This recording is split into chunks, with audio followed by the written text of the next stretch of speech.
انسان میں جو ایک جنسی طلب ہے، اس میں جو ایک شہوت کا مادہ ہے، انسان نے خامخواہ اپنے اوپر قدغنیں عائد کر لی ہیں، اور صحیح اور غلط اور جائز اور ناجائز، ماں بیٹی بیوی میں خامخواہ کی ایک تفریق ہے جو انسان نے قائم کر لی ہے۔ یہ تمام تفریقیں غیر فطری ہیں، اس لیے کہ حیوانات میں ہم یہ دیکھتے ہیں کہ ایسی کوئی تفریق موجود نہیں، بلکہ یہ کہ جیسے پیاس لگے کسی انسان کو تو پانی جہاں سے مل جائے، یا یہ کہ اگر بھوک لگتی ہے تو جہاں سے بھی اس کی انسان تشفی کر لے، اسی طور سے یہ بھی ایک انسان کی طبعی خواہش ہے، جیسے وہ ابھرے ویسے ہی اس کو جس طور سے بھی موقع ملے اس کی تسکین حاصل کر لینی چاہیے۔ یہ دو اصل میں فلسفیانہ نقطہ نظر، اور جیسا کہ میں نے عرض کیا خاص طور پر ادب کے میدان سے، لٹریچر کے میدان سے، خاص طور پر افسانوی انداز میں، ناولوں کے انداز میں، ڈراموں کے انداز میں یہ فکر پھیلایا گیا۔ یہ فکر ہے کہ جس نے مغرب کی تہذیب کا جو یہ سماجی عنصر ہے اسے واقعتاً یہ ہے کہ ایک سنڈاس بنا کر رکھ دیا۔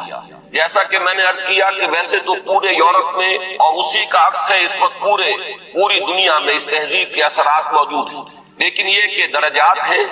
تو درجے کے اعتبار سے دیکھا جائے تو غالباً برطانیہ کا معاشرہ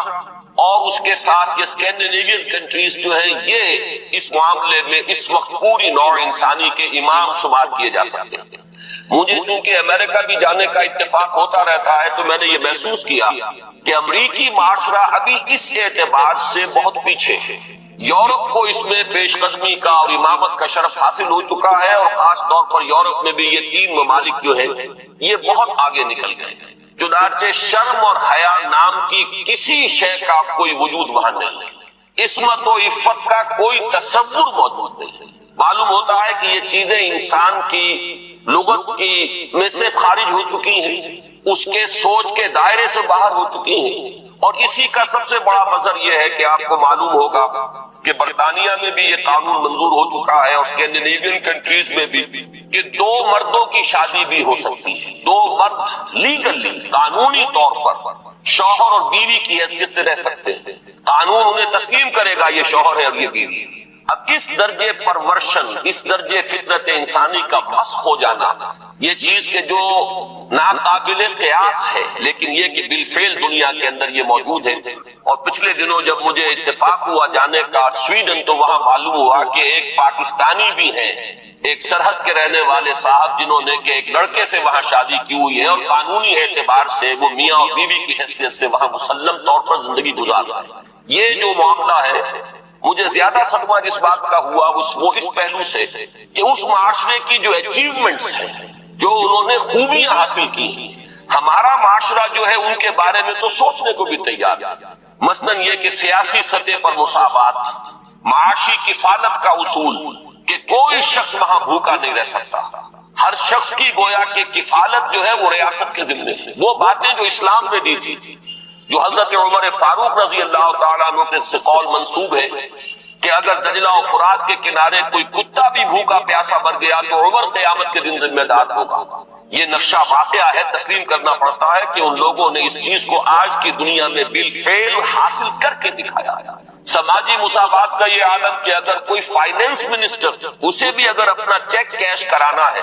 تو وہ بھی بینک میں اسی طرح لائن میں لگتا ہے جیسے کوئی عام شہری لگتا ہے۔ یہ سماجی مساوات کہ غریب سے غریب آدمی بھی وہاں پر جو بھی ہے، چاہے وہ ویلفیئر پر زندگی گزار رہا ہو، وہ خود معذور ہو چکا ہو، اور صرف اسے حکومت کی طرف سے جو ہے سہولتیں حاصل ہو، لیکن اس کا بچہ بھی اگر بیمار ہوگا تو اسے وہی علاج میسر آئے گا جو وہاں کسی کروڑ پتی کے بچے کو علاج میسر آئے گا، اور اس کے بچے کو بھی وہی تعلیم ملے گی جو کسی منسٹر کے بچے کو تعلیم حاصل ہو سکے۔ یہ چیزیں جو ان کے ہاں اچھی ہیں فی الواقع، جو اصلاً تو ہماری تھی، لیکن یہ ہے کہ اس وقت اگر ہمیں وہاں پر یہ چیزیں نظر آتی ہیں تو مجھے تو وہی احساس ہوا تھا کہ کتابیں اپنے آبا کی یہ موتی علم و حکمت کے جو دیکھیں، ان کو یورپ میں تو دل ہوتا ہے سی پارا، چیزیں ہماری تھی لیکن یہ انہوں نے کر کے دکھایا۔ بدقسمتی ہماری یہ ہے کہ ان چیزوں کے بارے میں تو ابھی ہمارے ہاں کوئی سوچ نہیں، ادھر پیش قدمی کا کوئی امکان نہیں۔ ہم سینکڑوں کوس دور ہیں اس سے کہ اس قسم کے کوئی ہم معاشرتی ارتقاء جو ہے اس کے بارے میں سوچ بھی سکتے، لیکن جو ان کی گندگی ہے جس نے کہ ان کو تباہ کر کے رکھ دیا، خاندانی نظام ٹوٹ پھوٹ کر رہ گیا، جیسا کہ میں نے عرض کیا کہ شرم اور حیا جو ہے وہ ان کی لغت سے خارج ہو چکے ہیں، عصمت و عفت کے الفاظ بے معنی ہو چکے ہیں۔ یہ وہ گندگیاں ہیں کہ جن کو اپنے اس معاشرے کے اندر لانے کے لیے ہمارے ہاں ایک طبقہ ہے کہ جو پورے طور پر فعال ہے، اگرچہ عددی اعتبار سے اس کی کوئی حیثیت نہیں، وہ ایک بہت ہی حقیر اقلیت ہے، لیکن معنوی حیثیت ہے۔ اخبارات میں ان کے مضامین چھپتے ہیں، وہ دانشور شمار ہوتے ہیں، سرکاری حلقے جو ہے وہ ان کو سپورٹ کرتے ہیں، ذرائع ابلاغ جو ہے ان تک ان کی رسائی ہے، لہذا اس معاشرے میں تیزی کے ساتھ یہ چیزیں جو ہے وہ سرایت کرتی چلی جا رہی ہیں۔ بہرحال اس تمہید کے بعد اصلاً مجھے جس موضوع پر گفتگو کرنی ہے میں اس کی طرف آ رہا ہوں۔ میں جہاں تک پردہ اور زنا کے استیصال کے لیے جو دوسری تدابیر اسلام نے اختیار کی ہیں، جہاں تک اس کا تعلق ہے اس پر انشاءاللہ علیحدہ کسی موقع پر تقریر کروں گا۔ آج کے لیے میں نے طے کیا ہے کہ صرف اس مسئلے کو اچھی طرح ہم تھریش کریں، دیکھیں کہ واقعتاً نظریہ مساوات مرد و زن اس میں کوئی حصہ درست ہے یا نہیں ہے، تو کون سا ہے۔ ہمارے سامنے کسوٹی اور معیار جو ہے وہ اللہ کی کتاب ہے، اس کے رسول صلی اللہ علیہ وسلم کی سنت ہے۔ ہمیں ان دونوں چیزوں کے حوالے سے دیکھنا ہے کہ اس نظریے میں صداقت کا ایلیمنٹ کتنا ہے اور دھوکہ اور فریب کا حصہ کتنا ہے۔ میں سب سے پہلے تو یہ عرض کروں گا کہ اسلام بھی دو سطحوں پر عورتوں اور مردوں کے درمیان کامل مساوات کا قائل ہے، لیکن ایک تیسری سطح وہ ہے کہ جس پر وہ ایک فرق کرتا ہے، درجہ بندی کرتا ہے۔ ان دونوں کو علیحدہ علیحدہ سمجھ لینا چاہیے۔ پہلی سطح جس پر کہ اسلام عورت اور مرد کے درمیان کامل مساوات کا قائل ہے وہ شرف انسانیت، مرد بھی انسان ہے، عورت بھی انسان ہے۔ جو شرف انسانیت ہے اس میں مرد اور عورت برابر کے شریک ہیں۔ اگر کسی کے ذہن میں یہ تصور ہے کہ عورت کا وجود ایک گھٹیا وجود ہے، عورت ایک کمتر وجود کی حامل ہے، تو یہ خالص غیر قرآنی اور غیر اسلامی نقطہ نظر ہے۔ بدقسمتی سے بعض دوسرے معاشروں کے اثرات ہمارے ذہنوں میں بھی آ گئے ہیں۔ خود عیسائی معاشرے کا بنیادی تصور یہ تھا کہ عورت ہے ہی گناہ کی گٹھڑی، مجسم برائی، یہ ایو سے ایول کا لفظ بنا ہے۔ حضرت حوا کے لیے ان کے ہاں لفظ ایو ہے، اور ایو سے ایول ہے، ایول برائی کو کہتے ہیں، یعنی یہ کہ عورت کا تو سارا وجود ہی سرتاسر برائی ہے۔ یہ چیزیں کچھ مختلف ذرائع سے ہمارے ذہنوں میں بھی آئی ہیں۔ پھر یہ کہ یہ معاشرہ جو ہے ہمارا جو پس منظر ہے تاریخی ہندو معاشرہ، اس میں بھی عورت کے گھٹیا ہونے کا تصور موجود ہے۔ تو سب سے پہلے یہ کہ ہمیں اپنے قلوب کا، اذہان کا جائزہ لینا چاہیے کہ اگر اس طرح کا کوئی جرثومہ ہمارے فکر میں ہے تو یہ خالص غیر قرآنی، غیر اسلامی۔ شرف آدمیت جس کا نام ہے اس میں عورت اور مرد برابر اور مساوی طور پر شریک ہے۔ میں نے اس کے ضمن میں آپ کے سامنے ایک تو آیت مبارکہ پڑھی ہے سورہ نساء کی۔ آپ کو معلوم ہے کہ معاشرتی مسائل پر قرآن مجید کی جامع ترین سورت سورہ نساء، اس کا آغاز ہی اس سے ہوتا ہے کہ یا ایھا الناس، اے لوگو، اتقوا ربکم الذی خلقکم من نفس واحدۃ وخلق منها زوجها وبث منہما رجالا کثیرا ونساء۔ اے لوگو، اپنے اس رب کا تقوی اختیار کرو جس نے تمہیں ایک انسانی جان سے پیدا کیا، اسی سے اس کا جوڑا بنایا، اور ان دونوں سے کثیر تعداد میں مردوں اور عورتوں کو زمین میں پھیلا دیا۔ گویا کہ پوری نوع انسانی ایک انسانی جوڑے کی نسل ہے۔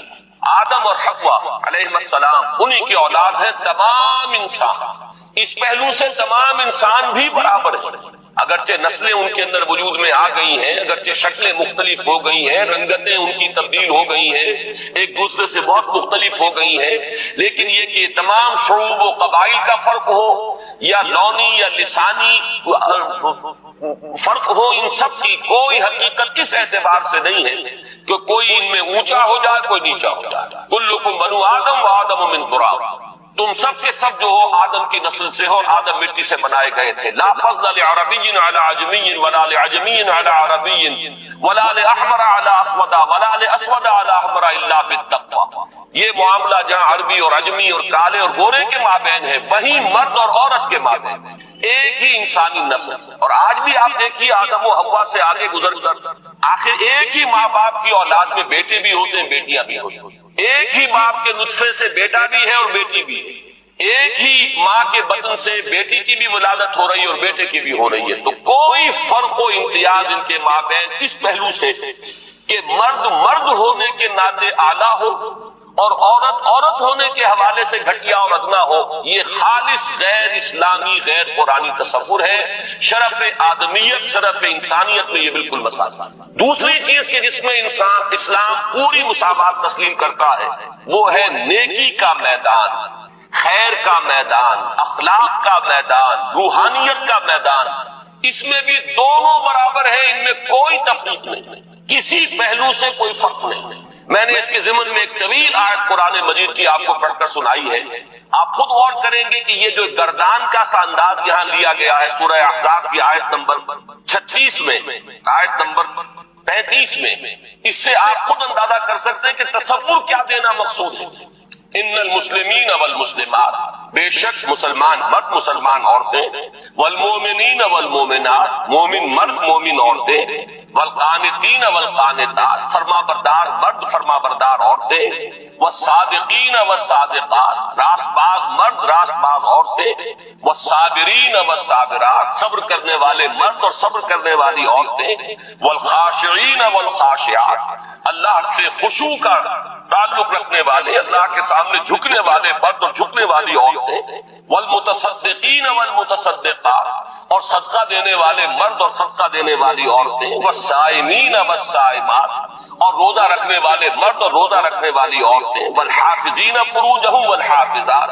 اور اپنی شرمگاہوں کی حفاظت کرنے والے مرد اور اپنی شرمگاہوں کی حفاظت کرنے والی عورتیں، والذاکرین اللہ کثیرا والذاکرات، اور اللہ کا ذکر کثرت سے کرنے والے مرد اور اللہ کا ذکر کثرت سے کرنے والی عورتیں،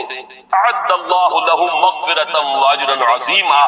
اللہ نے ان سب کے لیے تیار کی ہوئی ہے، فراہم کی ہوئی ہے مغفرت بھی اور بہت بڑا اجر۔ یہ سارا جو ہے اس آیت کا ماحصل کیا ہے؟ یہ تمام وہ اوصاف ہیں کہ جو مطلوب ہیں، یہ محاسن ہیں، یہ بھلائیاں ہیں، یہ نیکیاں ہیں، یہ اعلیٰ اقدار ہیں جو اسلام چاہتا ہے کہ انسانوں کے اندر پروان چڑھے، اور اس آیت کا انداز بتا رہا ہے کہ اس میں کوئی فرق و تفاوت نہیں، کسی کے لیے کوئی معاملہ نہیں ہے کہ عورتوں کے لیے یہاں جو ہے داخلہ ممنوع ہے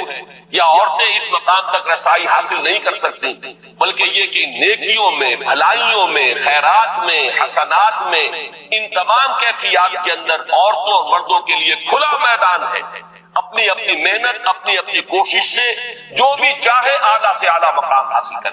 اسی مضمون کے لیے میں نے ایک آیت آپ کو سورہ نساء کی بھی سنائی، للرجال نصیب مما اکتسبوا وللنساء نصیب مما اکتسبوا، مردوں کے لیے حصہ ہے ان میں سے جو انہوں نے کمایا، اور کمائی سے یہاں مراد ہے اعمال کی کمائی۔ کسب کا لفظ قرآن مجید میں شاذ کہیں آیا ہے معاشی کمائی کے لیے، آیا ضرور ہے لیکن بہت شاذ۔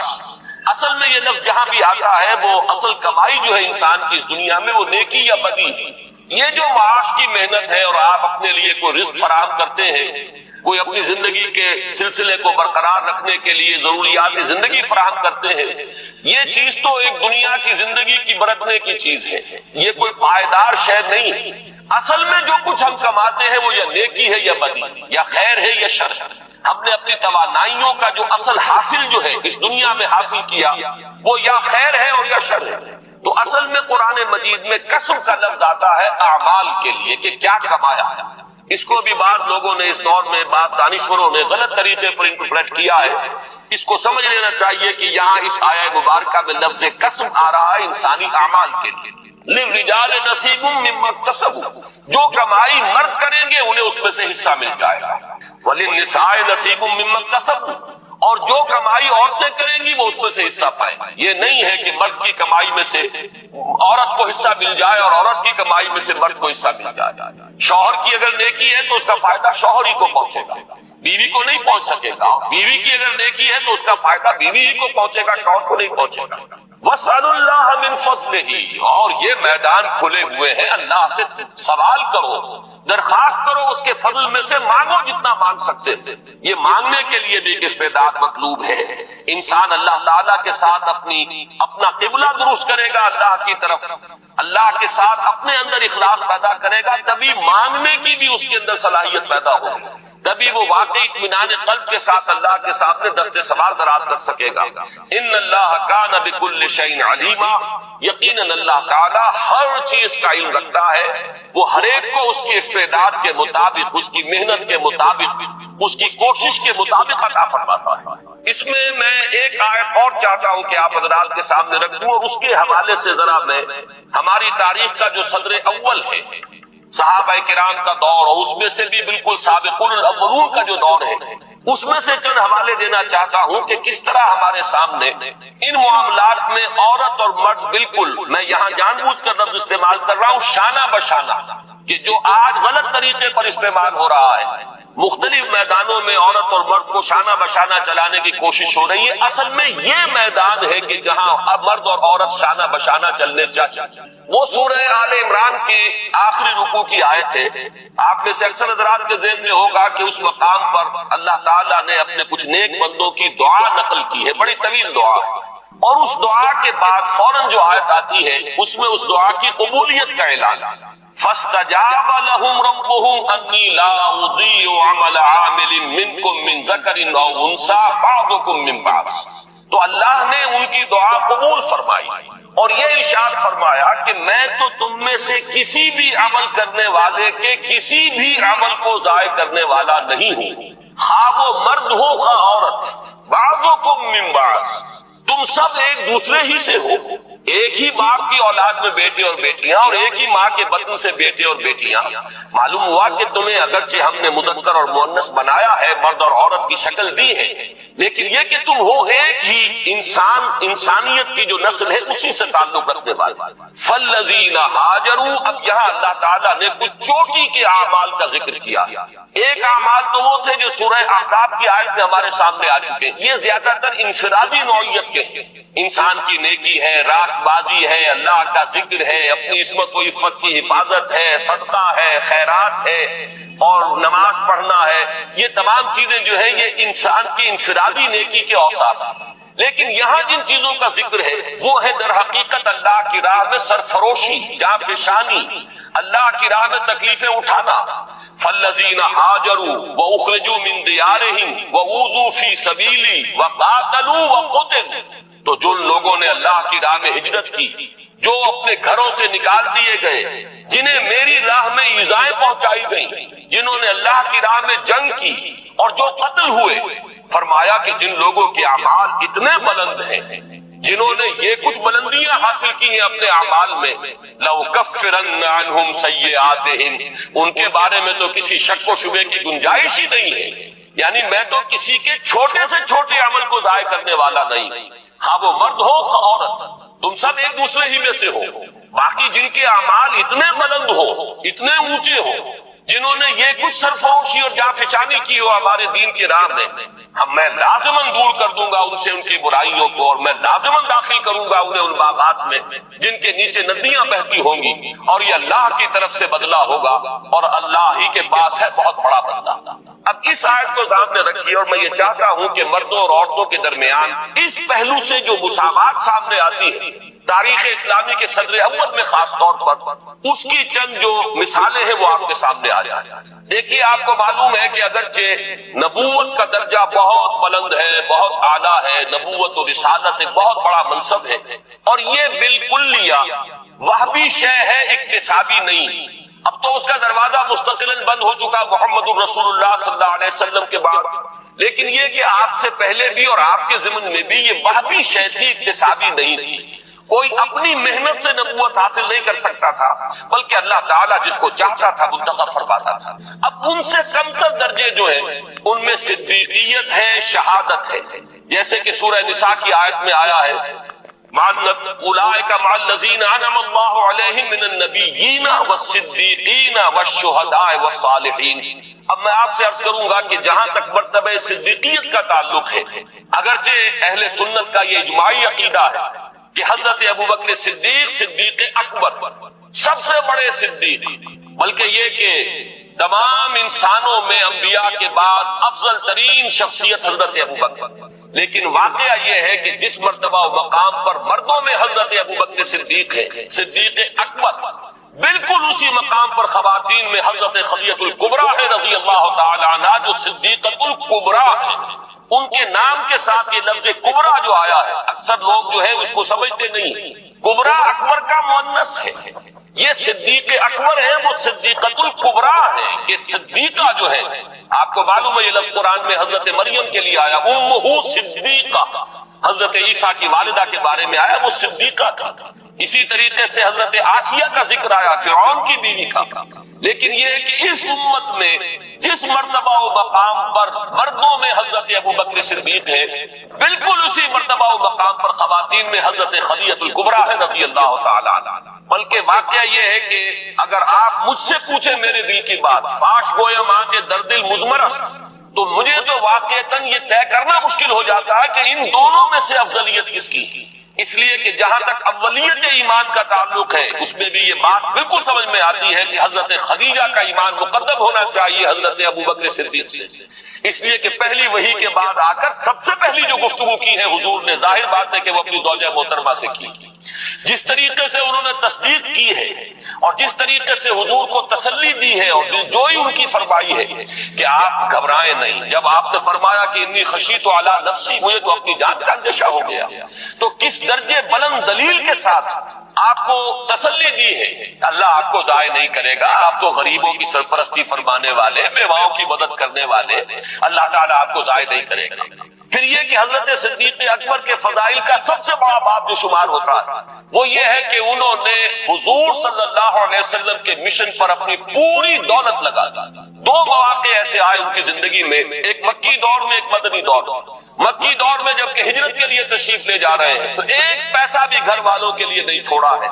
اول تو یہ کہ وہ ساری دولت ان کی سکڑ چکی تھی، اس وقت تک صرف ہو چکی تھی، کتنے ہی غلام اور کتنی ہی کنیزیں انہوں نے خریدی اپنے پیسے سے، انہوں نے آزاد کیا جو ایمان لے آئے تھے اور جنہیں ستایا جا رہا تھا۔ پھر یہ کہ کاروبار میں سے تو سارا وقت اب نکل چکا تھا دعوت اور تبلیغ دین کے لیے، جو کچھ رہ گیا تھا وہ بھی لے کر حضور کے ساتھ صلی اللہ علیہ وسلم وہ تشریف لے گئے۔ پھر یہ کہ آپ کو معلوم ہے غزوہ تبوک کے موقع پر ہوا ہے کہ جو کچھ گھر میں تھا جھاڑو پھیر کر لا کر حضور کی خدمت میں پیش کر دیا۔ لیکن آپ غور کیجئے کہ بعین ہی یہی مقام حضرت خدیجہ الکبریٰ کا ہے رضی اللہ تعالی عنہا،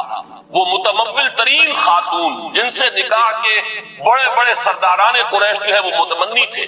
انہوں نے اپنی پوری دولت جس طرح قدموں میں ڈالی ہے محمد رسول اللہ صلی اللہ علیہ وسلم کی، اور جس طرح ان کے ڈسپوزل پر رکھ دی ہے کہ جس طرح چاہیں صرف کرے،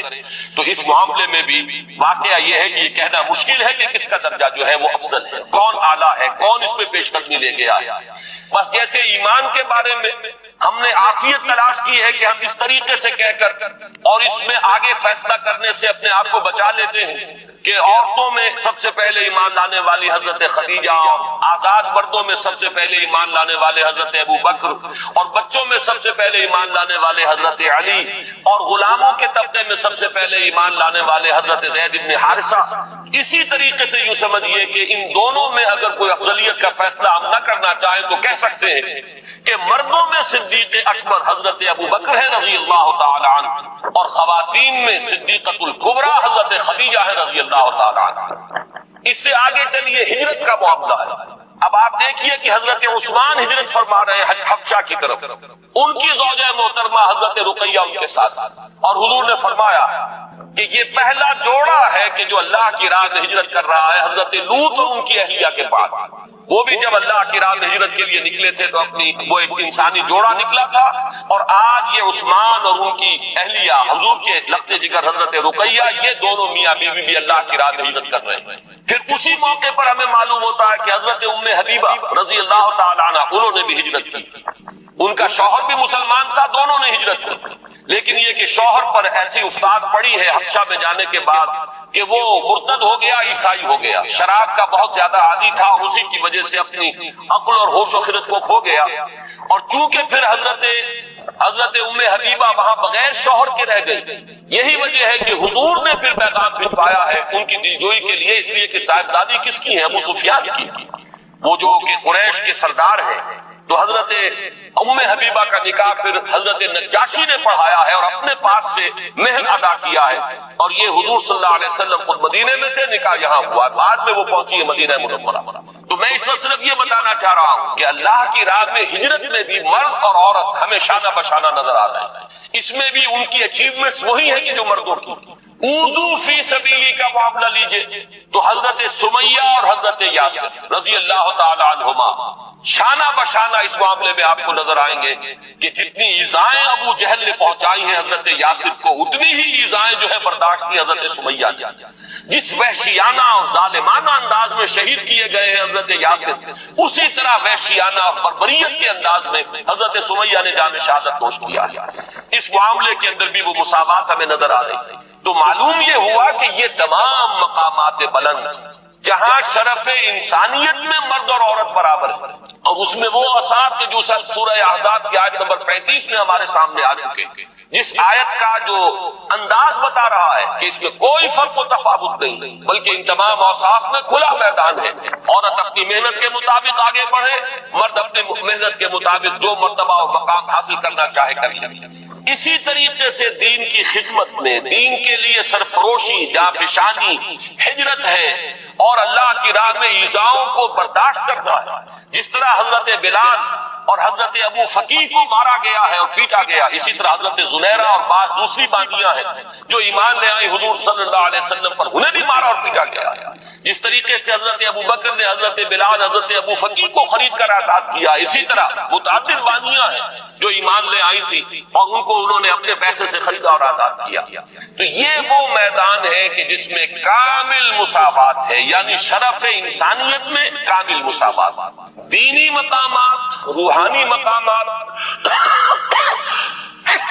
بعد میں بھی ہمیں نظر آتا ہے۔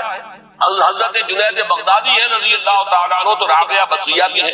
رحمت اللہ علیہما، تو ان میں معلوم ہوتا ہے کہ یہاں بھی کوئی فرق اور امتیاز ہمیں نظر نہیں آتا۔ صحابہ کرام میں فقہائے صحابہ کے درجے میں حضرت عمر، حضرت علی نظر آ رہے ہیں، تو فقہائے صحابہ میں حضرت عائشہ صدیقہ رضی اللہ تعالیٰ عنہ کا مقام بہت بلند ہے۔ تو معلوم یہ ہوا کہ ان تمام چیزوں میں اسلام مساوات کا قائل ہے، شرف انسانیت میں برابری،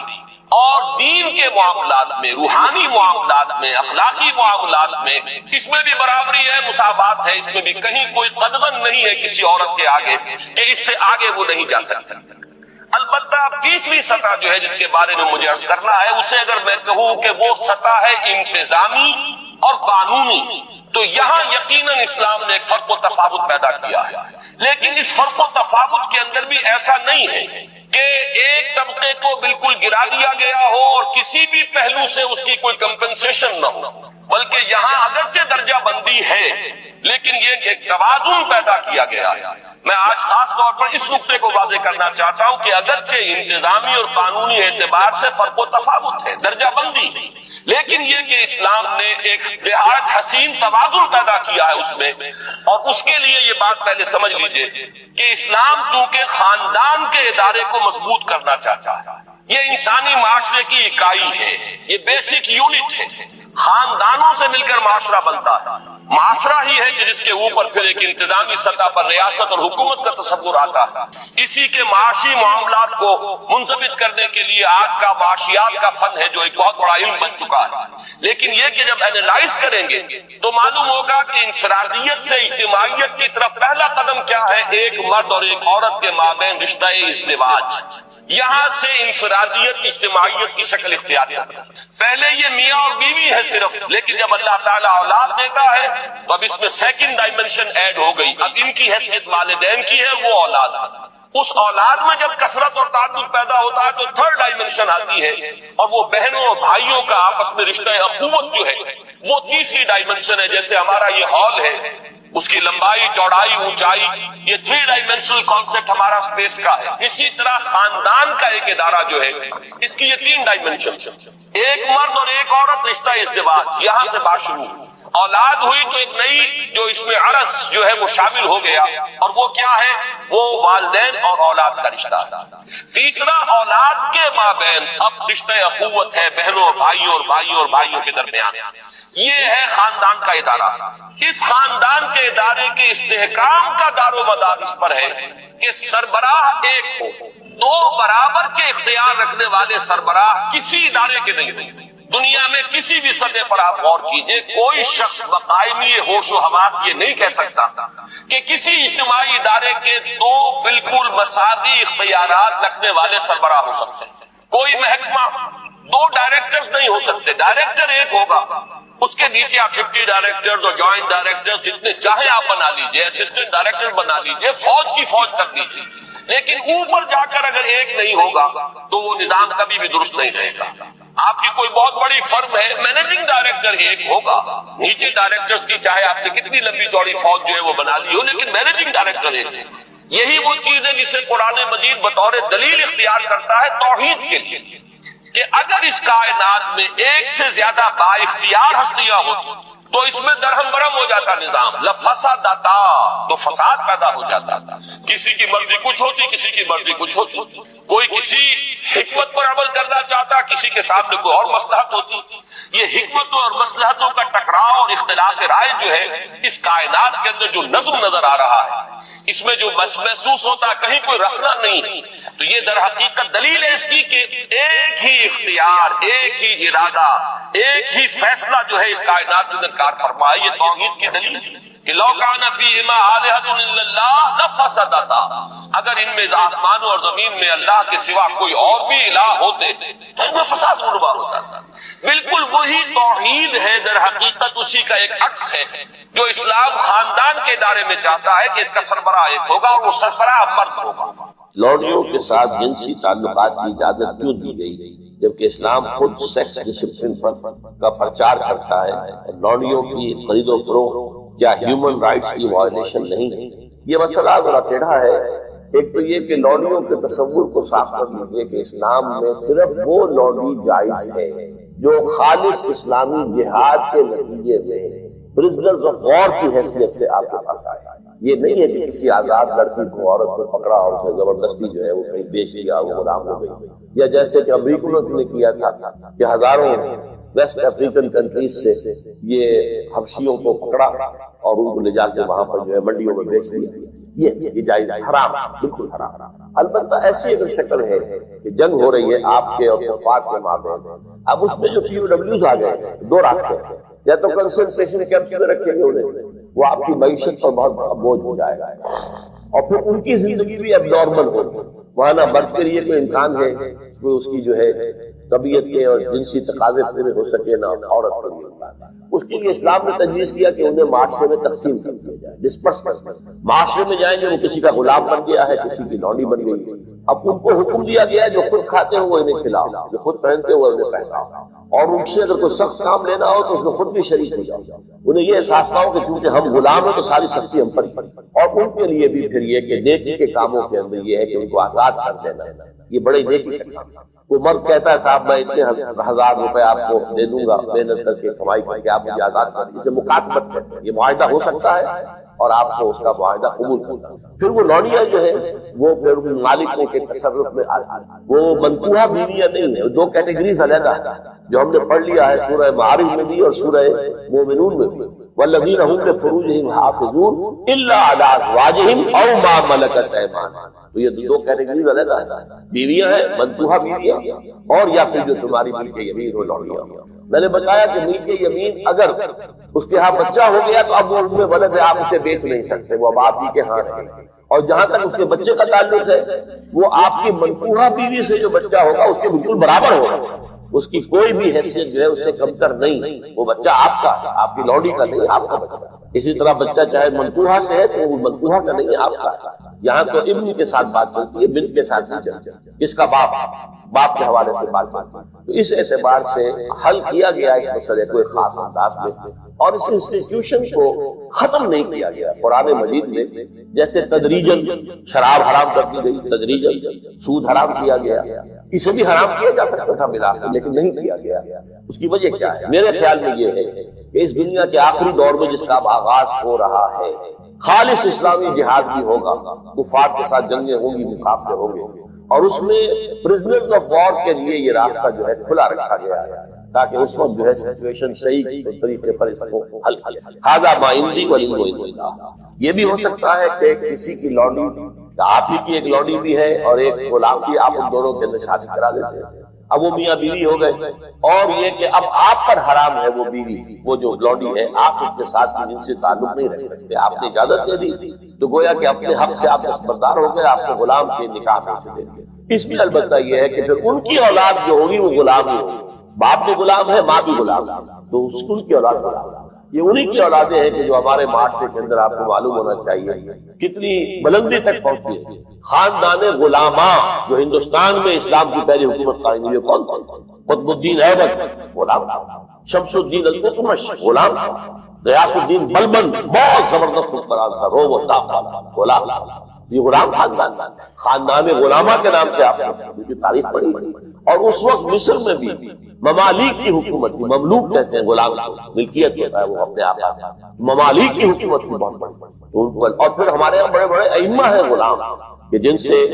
جو بڑے خلفاء ہوتے تھے ان کے بچے بھی ان سے تعلیم حاصل کرتے تھے تو ان کی جوتیاں سیدھی کرتے تھے، آپس میں لڑتے تھے۔ یہ مامون الرشید اور امین الرشید دو جو بیٹے تھے ہارون کے، وہ آپس میں لڑتے تھے کہ اپنے استاد کی جوتی میں سیدھی کروں گا، وہ کہتا میں سیدھی کروں گا، حالانکہ وہ غلام ہوتا تھا۔ تو یہ اسلام نے اسٹیٹس دیا ہے انہیں، اور بہت ہی خوبصورت انداز میں اپنے معاشرے میں اڈاپٹ کیا ہے۔ سب سے بڑا ظلم اس معاشرے میں کیا ہے؟ جو بچپن ہی سے احساسات کے اوپر ایک بوجھ بن جاتا ہے بچیوں کے، کہ بیٹے کو افضل سمجھتے ہیں، بیٹی کو جو ہے گھٹیا سمجھتے ہیں۔ اس قدر ناانصاف، اس قدر ناانصاف۔ اسی باپ کے نطفے سے بیٹا بھی ہے، اسی ماں کے رحم میں بیٹے نے بھی پرورش پائی ہے، بیٹے نے بھی پرورش۔ بعضکم من بعض، قرآن کہتا ہے تم سب ایک دوسرے سے ہو، کوئی افضل نہیں، کوئی گھٹیا نہیں۔ اللہ تعالیٰ نے، اللہ کے نبی نے کسی بیٹے کی پرورش پر کوئی اجر و ثواب نہیں بتایا۔ ہاں 2 یا 3 بیٹیوں کو پال پوس کر، تہذیب سکھا کر، پھر ان کی شادی کر کے ان کے گھروں میں پہنچا دیا، جنت کی ضمانت اللہ تعالیٰ دے دیا۔ اور سب سے بڑی بات یہ کہ سب سے زیادہ محبوب انسان حبیب اللہ محمد صلی اللہ علیہ وسلم، اور محمد کو اللہ نے بیٹے نہیں دیے بھی تو لے لیے، بیٹیاں دیا، 4 بیٹیاں، اور کتنی محبت کرتے تھے محمد صلی اللہ علیہ وسلم کی بیٹیوں سے، خاص طور پر حضرت فاطمہ، وہ تو آپ سیرت میں پڑھیے کتنی محبت، کس قدر محبت، سب سے چھوٹی ہوئی شادی سے۔ بہرحال پہلی بات یہ ہے بچپن ہی سے وہ دعویٰ پڑھنا شروع ہو جاتا ہے بچیوں کے ذہنوں میں کہ ہم کو گھٹیا ہیں، ہمارے بھائی بڑے، ہمارے والدین جو ہیں ان سے زیادہ محبت کرتے ہیں، ہم سے نہیں کرتے۔ پھر شادی میں اکثر و بیشتر لڑکیوں کی مرضی کا کوئی خیال نہیں کیا جاتا۔ یہ ظلم ہے، جو لڑکی کی مرضی کے بغیر، اس کے اذن کے بغیر، اس کی اجازت کے بغیر کوئی شادی نہیں۔ زبردستی وہ بھیڑ بکریاں نہیں ہے کہ جس کے ہاتھ چاہا آپ نے بیچ دیا، معاذ اللہ ثم معاذ اللہ ثم معاذ اللہ۔ یہ ضرور ہے کنواری بیٹی ہے تو اس سے صرف آپ نے پوچھا اور وہ خاموش رہی، بس یہ بھی کافی۔ البتہ یہ کہ اگر کوئی سیبہ ہے جس سے پہلے نکاح ہو گیا تھا، بیوہ ہو گئی، یا پہلے شادی تھی ایک کھلا لے لی، طلاق لے لی، یا طلاق ہو گئی، اس کو تو کہنا پڑے گا کہ ہاں مجھے کوئی اعتراض نہیں اگر میری فلاں سے شادی کر دی جائے، اس کے بغیر نکاح ہو نہیں سکتا۔ پھر ان سب کے اوپر سب سے بڑا ظلم، یہ تو اللہ تعالیٰ آپ کو توفیق دے تو دوسرا رکوع سورہ نساء کا پڑھے، کتنی تاکید کے ساتھ احکام آئے ہیں وراثت سے۔ وراثت مما قل منہ او کثر، چاہے زیادہ مال کسی نے چھوڑا ہو چاہے تھوڑا سا چھوڑا ہو، لیکن وراثت کے احکام جو ہے ان کو نافذ کرنا ہوگا۔ نصیبا مفروضا، یہ اللہ کی طرف سے حصے ہیں جو مقرر کر دیے گئے ہیں۔ لیکن ہمارے معاشرے میں کون ہے جو بیٹیوں کو دینے کو تیار ہو اور بہنوں کو دینے کو تیار ہو؟ مجھے تو حیرت ہوئی تھی، مالا کنڈ میں آپ کو معلوم ہوگا ایک دفعہ بڑی تحریک چلی تھی شریعت کے نفاذ کی، مولوی صوفی محمد صاحب بڑے نیک آدمی ہیں بہت، اس میں کوئی شک نہیں، 80,000 کا مجمع لے کر جلوس لے کر وہ چل پڑے تھے اسلام آباد کی طرف، لیکن یہ تو 80,000 کو مالا کنڈ سے لے کر اور دریا اٹک تک تو پہنچ گیا، اللہ کا بندہ 80,000 کا تھا، وہاں روکا گیا۔ لیکن ان سے جب میں نے جا کر بات کی کہ مولانا شریعت آپ نافذ کروانا چاہتے ہیں، لیکن کیا آپ بچیوں کو بھی وراثت کا حق دینے کو تیار ہیں؟ کیا نہیں، یہ تو رواج کا معاملہ ہے۔ میں نے کہا لا حول ولا قوت الا باللہ، اگر یہ رواج کا معاملہ ہے تو باقی چیزیں بھی رواج کی ہیں، پھر شریعت بدل چکی ہے، اب شریعت کا رواج نہیں رہا، ساری شریعت چھوڑ دیا۔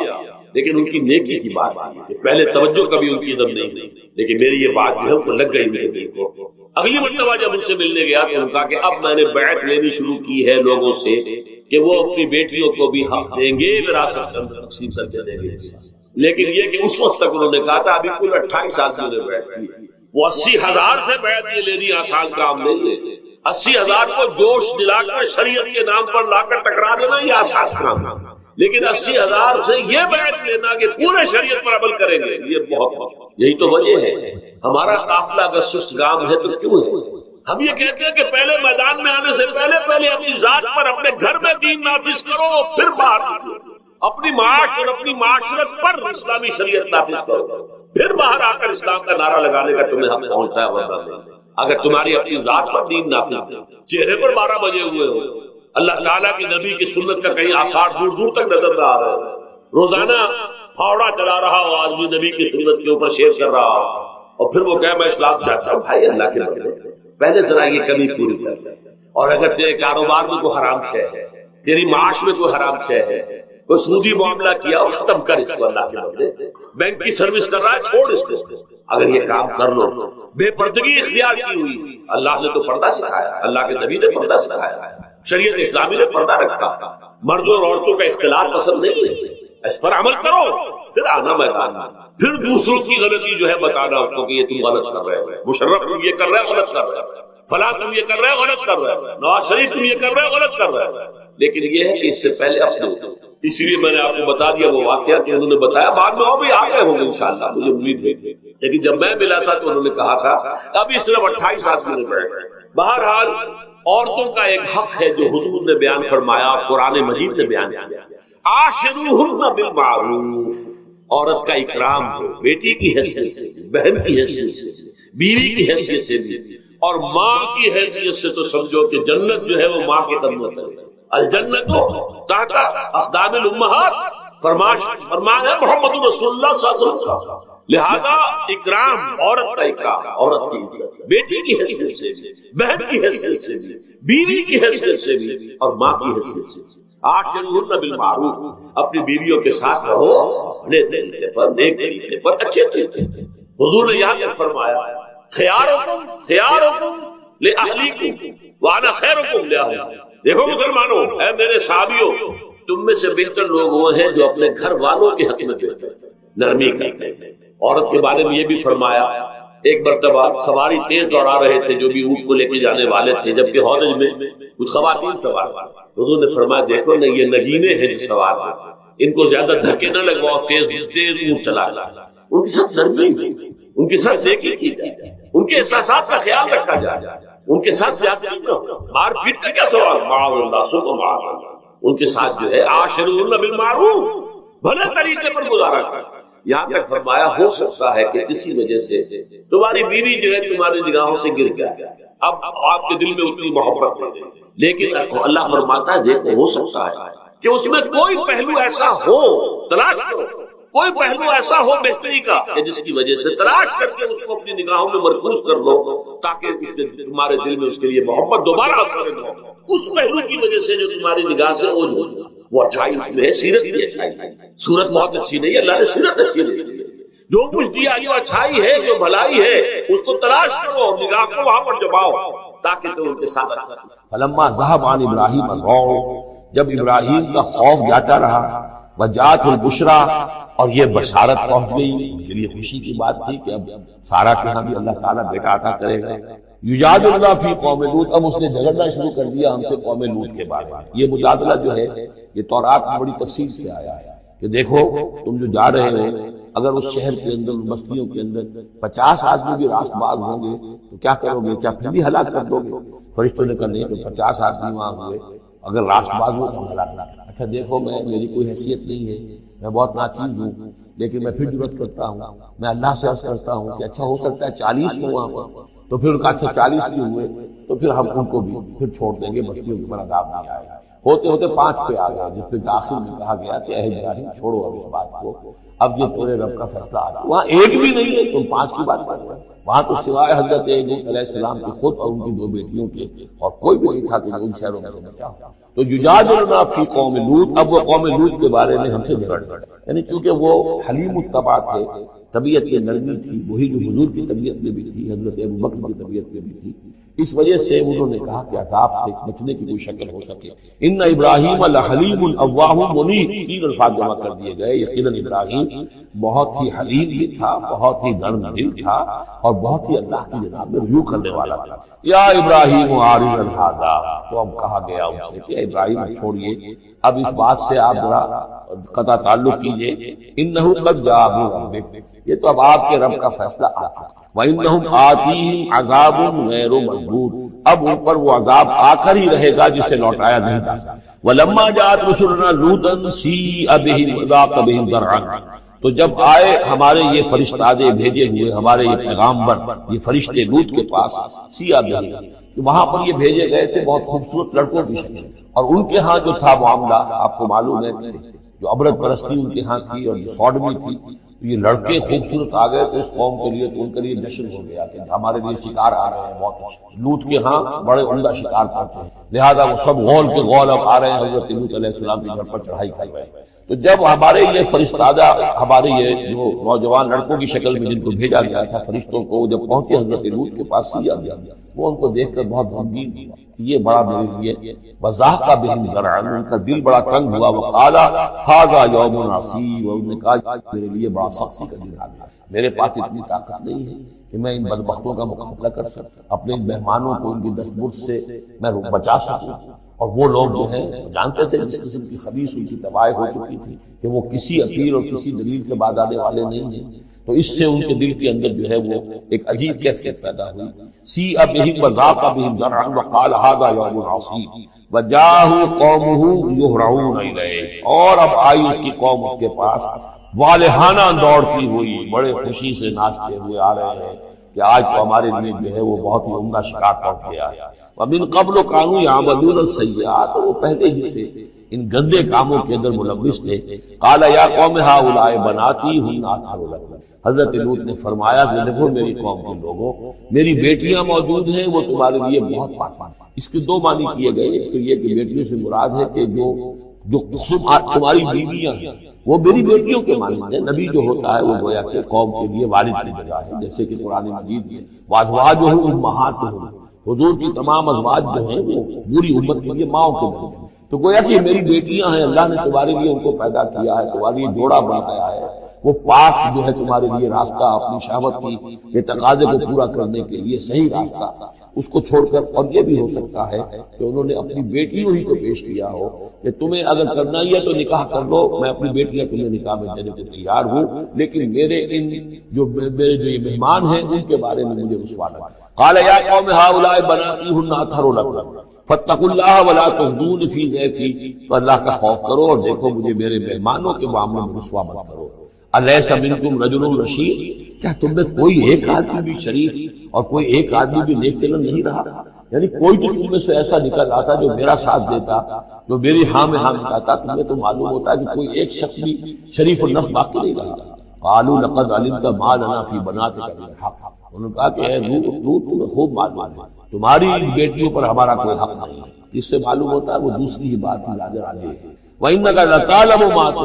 مَا نُرِيدُ، اور تم خوب جانتے جو ہم چاہتے ہیں، یعنی باتیں مت بناؤ، ہماری توجہ جو ہے ادھر ادھر لے جانے کی کوشش نہ کرو، تم جانتے ہو ہم جو چاہتے ہیں، جس کے لیے ہم حاضر ہوئے، جس کے لیے ہم پہنچے۔ قَالَ لَوْ أَنَّ لِي بِكُمْ قُوَّةً، انہوں نے کہا کاش کہ میرے پاس تمہارے مقابلے کے لیے کوئی طاقت ہو، او آوی الی رکن شدید، یا وہ کوئی قلعہ ایسا ہوتا جس میں مضبوط میں جا کر پناہ لے لیتا اور تم سے اپنے آپ کو اور اپنے مہمانوں کو بچا لیتا۔ یہاں ہے اصل میں حضور صلی اللہ علیہ وسلم کی ایک حدیث میں الفاظ آئے ہیں، یرحم اللہ لوطا لقد کان یاوی الی رکن شدید، اللہ تعالیٰ رحم فرمائے لوط پر، وہ ایک مضبوط قلعے میں تھے، اللہ تعالیٰ کی حفاظت انہیں حاصل تھی، لیکن یہ کہ اس وقت جو صورت بن گئی تھی ان کے لیے، جیسے جب جادوگروں نے جو اپنے انچر پھینکے تھے اور وہ بھی بن گئے تھے فرعون کے دربار میں، وہ بھی شکل اختیار کرنی تھی انہوں نے سانپوں کی، تو حضرت موسیٰ پر بھی وقتی طور پہ خوف طاری ہو گیا تھا۔ تو بدبنائے طب بشری خوف کا ہو جانا یہ کوئی نبوت کی عصمت کے منافی نہیں ہے۔ تو یہاں پر بھی اللہ تعالیٰ کی حفاظت تھی، اور جیسا کہ آیا فرشتوں نے پھر ذرا سا ایک ہاتھ ہلایا اور سب کے سب اندھے ہو گئے، وہ اس طرح کا معاملہ تفاصیل تورات میں۔ قال لو ان لی بکم، لیکن جو حسرت کی کیفیت تھی اور جس طرح ذیق میں ان کی جان اس وقت آئی تھی اس کا تصور کیجئے، کاش کہ میرے پاس تمہارے مقابلے کے لیے طاقت ہو، او آوی الی رکن شدید، یا کوئی ایسا ہوتا مضبوط مستحکم قلعہ جس میں جا کر میں پناہ لے لیتا۔ قالوا یا لوط انا رسول ربک، ان فرشتوں نے کہا اے لوط گھبرائیں نہیں، ہم آپ کے رب کے پیغامبر ہیں، بھیجے ہوئے ہیں، لن یصلوا الیک، یہ آپ تک پہنچ نہیں پائے، آپ کو کوئی بدل نہیں پہنچا سکیں گے، آپ بالکل اطمینان رکھیں۔ فَأَسْرِ بِأَهْلِكَ بِقِطْعٍ مِّنَ اللَّيْلِ، اور بھی رات کا ایک حصہ جو باقی ہے اس میں آپ اپنے اہل کو لے کر، اپنے گھر والوں کو لے کر نکل اس بستی میں۔ وَلَا يَلْتَفِتْ مِنكُمْ أَحَدٌ، اور کوئی بھی آپ سے پیچھے نہ دیکھے، پیچھے توجہ نہ کرے، پیچھے کی طرف کوئی خیال نہ آئے کہ ہمارے دوست تھے اور ہمارے یہ تھے اور ہمارے عزیز تھے، إِلَّا امْرَأَتَكَ، اور آپ کی بیوی بھی ساتھ آ جائے گی، وہ بھی یہی رہے گی۔ یہ دو بیویاں ہیں جلیل القدر پیغمبروں کی، جن کا ذکر پھر آئے گا بڑی وضاحت کے ساتھ سورہ تحریم میں، ایک حضرت نوح علیہ السلام کی بیوی اور ایک حضرت لوط کی۔ یہ اگرچہ کہ کانتا تحت عبدین من عبادنا صالحین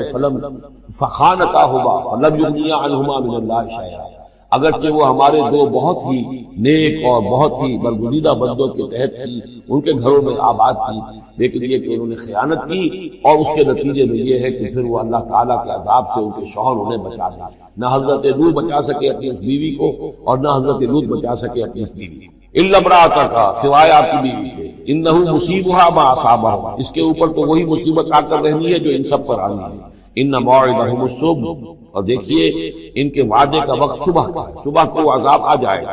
الیس الصبح بقریب، کیا صبح قریب نہیں ہے؟ یعنی اب جلدی کیجیے، اب آپ فوری طور پر یہاں سے اپنی بچیوں کو لے کر نکل جائیں۔ فلما جاء امرنا جعلنا عالیہا سافلہا، جب ہمارا حکم آ پہنچا ہم نے اس کے اونچے کو نیچا کر دیا، یعنی کسی بستی کو تلپٹ کیا جائے تو چھت نیچے ہو جائے گی اور جو بنیادیں اوپر آ جائیں گی، عالیہا سافلہا، الٹ کر رکھ دیا بستیوں کو، وامطرنا علیہا حجارۃ من سجیل، اور مزید ان کے اوپر ہم نے بارش برسائی کنکروں کی، پتھروں کی،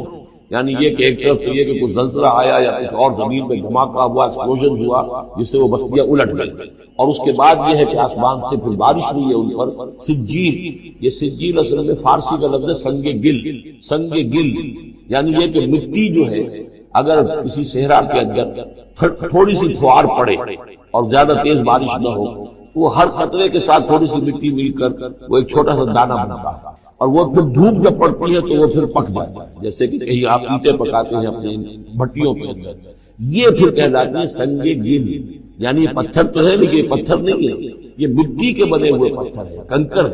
ان کنکروں کی بارش ہوئی جس کے اندر کہ اس کو بالکل دفن کر دیا گیا اور دونوں شہر ہو گئے، منضود تہ برتہ وہ جو بارش ہو رہی تھی کنکروں کی تہ برتہ، مسومۃ عند ربک، اور وہ نشان زد تھے میرے رب کی طرف سے، یعنی ہر ایک کے لیے معلوم تھا کہ کس کو کون سا پتھر لگنا ہے اور کون سا جو شخص ہے اس کی ہلاکت کس کے ذریعے سے ہونی ہے۔ وما ہی من الظالمین ببعید، اور یہ ان ظالموں سے کوئی زیادہ دور نہیں ہے، یعنی جو مشرکین مکہ ہیں، جو قریش ہے اور عرب کے جو مشرک ہیں، ان سے یہ بستیاں کوئی دور تو نہیں ہیں، اس لیے کہ یہ جب جاتے تھے فلسطین کی طرف اپنے قافلے لے کر تو یہاں سے گزرتے تھے، قوم سمود کا مسکن بھی ان کے راستے میں آتے تھے، قوم مدین کا علاقہ بھی ان کے راستے میں آتا تھا، پھر یہ عمورہ اور صدوم کی بستیوں کے جو ہے یہ بھی کچھ ان کے جو آثار